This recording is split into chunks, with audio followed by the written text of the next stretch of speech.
Imaginez un homme en plein chaos, voyant son monde s'effondrer sous ses yeux. Ses ennemis avancent, les ténèbres s'abattent et tout espoir semble perdu. Cet homme, c'est le prophète Habacuc. Il regarde autour de lui et ne voit que l'injustice, la souffrance et l'incertitude. Alors, il pose la question que nous avons tous déjà posée. Dieu, où es-tu quand tout va mal?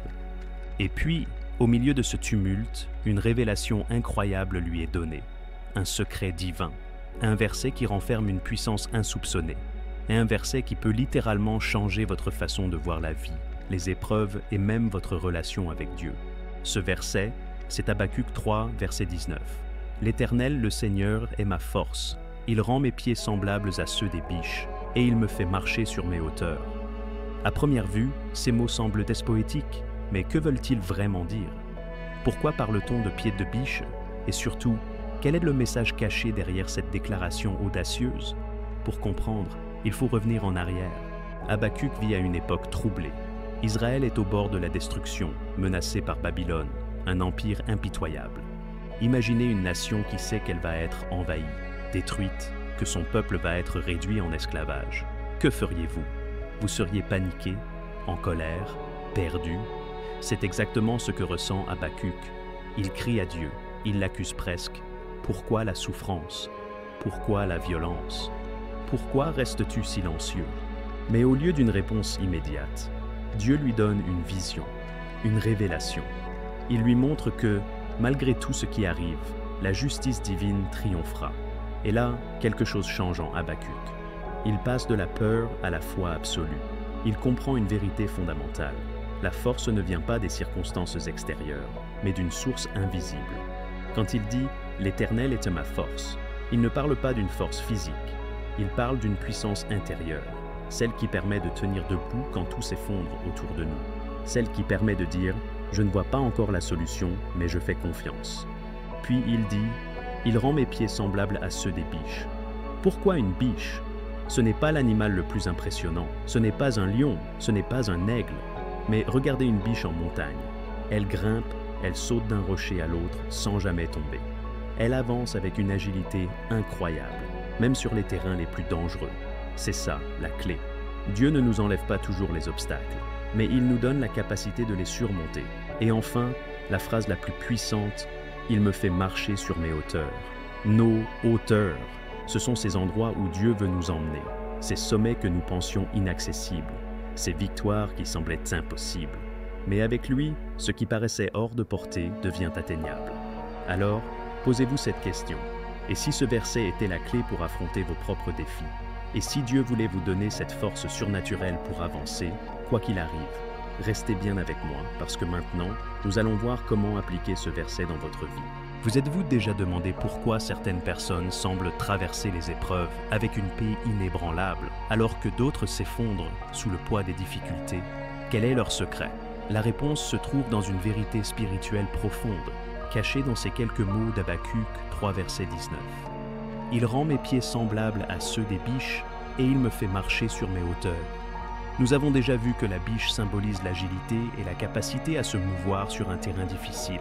Mais ce n'est pas juste une belle image poétique, c'est un principe spirituel puissant. Regardons d'abord la nature même d'une biche. Cet animal vit dans les montagnes, là où le sol est accidenté, où chaque faux pas pourrait être fatal. Et pourtant, elle avance, elle grimpe, elle saute de rocher en rocher sans hésitation. Pourquoi? Parce que ses pieds ont été conçus pour ce type de terrain. Elle ne craint pas le vide, elle ne doute pas à chaque pas, elle avance avec assurance. C'est exactement ce que Dieu veut faire avec nous. Il ne promet pas d'aplanir la route ou de nous éviter les tempêtes, mais il nous équipe pour que nous puissions marcher même sur les chemins les plus dangereux. Et si le problème n'était pas l'épreuve elle-même, mais notre perception de l'épreuve? Imaginez si, au lieu de voir vos difficultés comme un mur infranchissable, vous les voyez comme une montagne à gravir, et que Dieu vous donnait les pieds pour l'escalader. Prenons un exemple biblique, David.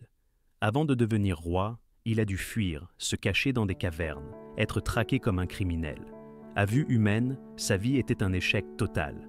Et pourtant, dans Psaume 18, 33, il dit exactement la même chose qu'à Habacuc. « Il rend mes pieds semblables à ceux des biches. Il me fait tenir debout sur les hauteurs. » David avait compris quelque chose.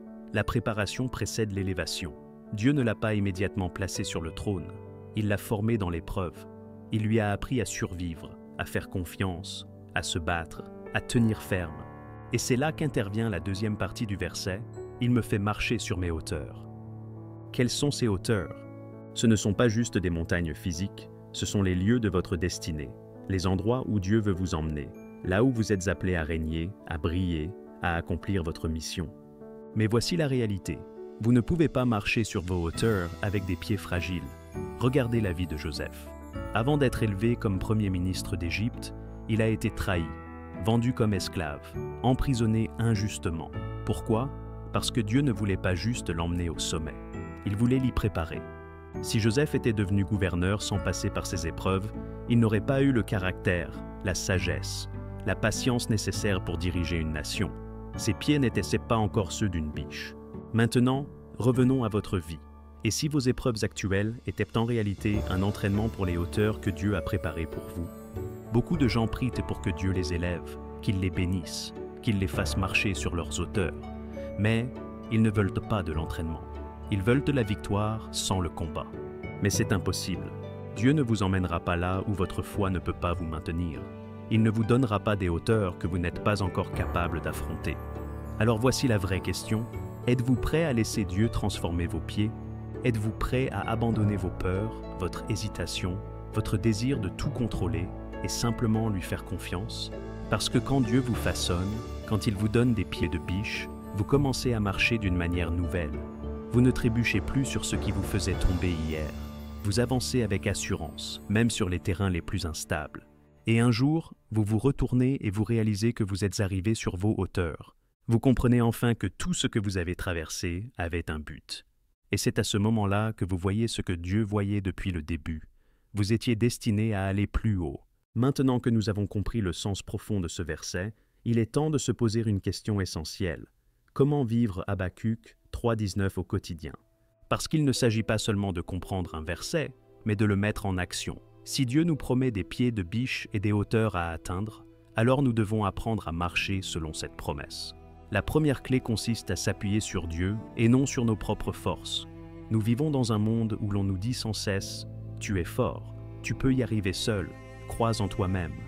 Mais la Bible nous enseigne l'inverse. La vraie force ne vient pas de nous, elle vient de Dieu. Regardez l'exemple de l'apôtre Paul. Cet homme a connu la prison, la persécution, la souffrance extrême. Et pourtant, que dit-il dans Philippiens 4, verset 13 ? « Je puis tout par celui qui me fortifie ». Paul avait compris que ce n'est pas notre force qui nous permet d'avancer, mais celle de Dieu en nous. Alors aujourd'hui, posez-vous la question. Sur quoi repose votre force? Est-ce votre intelligence, votre argent, votre entourage, ou est-ce vraiment Dieu? Si vous voulez marcher sur vos hauteurs, vous devez apprendre à dépendre totalement de lui. Ensuite, vous devez avancer avec foi, même quand le chemin est incertain. Avez-vous remarqué que Dieu ne montre jamais tout le chemin d'un coup? Il nous donne juste assez de lumière pour le prochain pas. Regardez Abraham. Dieu lui dit « Quitte ton pays et va vers le lieu que je te montrerai ». Mais il ne lui donne pas la carte complète. Il lui demande juste de faire le premier pas. Pourquoi? Parce que la foi n'a pas besoin de tout voir pour avancer. Si vous attendez d'avoir toutes les réponses avant d'obéir à Dieu, vous ne bougerez jamais. Mais si vous faites confiance et que vous avancez, vous verrez comment Dieu vous rendra capable d'affronter chaque étape. La troisième clé est de rechercher activement les hauteurs spirituelles. Beaucoup de gens veulent que Dieu les élève, mais ils ne prennent aucune initiative pour grandir spirituellement. Si vous voulez marcher sur vos hauteurs, alors commencez à agir comme quelqu'un qui appartient déjà à ces hauteurs. Cherchez Dieu chaque jour. Passez du temps dans sa parole. Entourez-vous des bonnes personnes. Parce que voici la vérité. Vous ne pouvez pas vivre dans les hauteurs si vous êtes attaché aux choses du bas. Jésus a dit dans Matthieu 6, verset 33, « Cherchez d'abord le royaume de Dieu et sa justice, et toutes ces choses vous seront données en plus. » Les hauteurs spirituelles ne viennent pas par hasard. Elles sont le résultat d'une recherche intentionnelle de Dieu.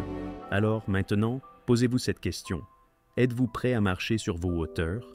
Parce que ce verset n'est pas juste un beau texte ancien, c'est une promesse vivante pour vous, aujourd'hui. Si cette parole vous parle, alors laissez un commentaire en me disant « Je veux marcher sur mes hauteurs ».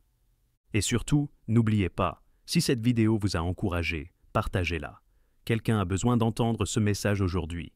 Abonnez-vous à la chaîne, parce que dans la prochaine vidéo, on va explorer un autre verset puissant qui va changer votre perception de la foi. Que Dieu vous bénisse et à très bientôt.